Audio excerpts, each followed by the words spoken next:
The stock market is just a few points away from all-time highs. We saw a 20% drawdown in April, and since then the market has ripped higher. I want to share where I think the stock market will be going the rest of 2025. If we go back to April, since then earnings have been solid and the tariff noise has died down, at least for now. It's been pushed back, but then it leads you to question how much longer can the market push it back before it starts worrying again. At least in the short term, I think the rally will continue. One, because many big institutions underbought the rally that we just saw since April. So now they're trying to pile back into a lot of the names that already have a lot of momentum to obviously hope to catch up to the S&P 500. The VIX is now at 18 when it was at 52 earlier in the year, but because of this rally, it's also pushed up valuations, and especially valuations in a lot of momentum stocks. And I think a lot of retail investors have piled back into those names because they've shot back up from the bottom. So I do think we'll consistently break new all-time highs for a while, but I do think if you're buying into this thinking that this is easy money, it's not. In April it was. And then we have to look at the Fed. Well, the Fed doesn't have a clear plan. They don't know what they're doing yet. They're saying that they're going to look at the data, but the data is already showing that we should cut rates. One, if we look at the difference between where the Fed funds rate is right now and where inflation is, the Fed funds rate is significantly higher. Now, a lot of people are viewing the Fed cutting rates as a bullish thing, and it pretty much is in the stock market.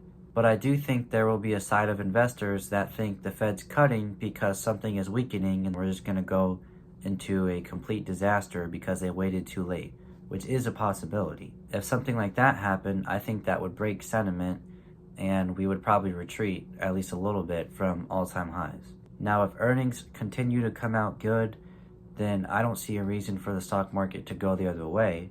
As long as there's no black swan event or any major geopolitical issue, I think we should be okay. So right now, I'm still dollar cost averaging. I'm just continuing to buy every week, no matter what the prices are. If I see the market go the other way, then I'm gonna increase my buying. And if I see it start to break new highs, then that might be a time where I would trim a little bit of my positions if the PE ratios are starting to get out of control.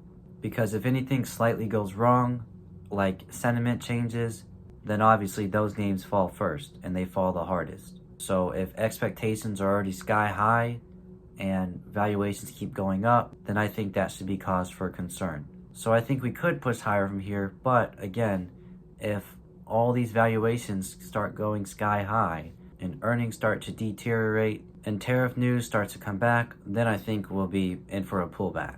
So all that to say, I'm still buying, no matter what prices are at, I'm still going to buy every week. But again, if I see the market start to go high and valuations are getting out of control, I'll probably trim a little bit. And then vice versa, if it goes the other way, I'm probably going to add way more. Thank you for watching. If you like this video, consider subscribing. Have a good day.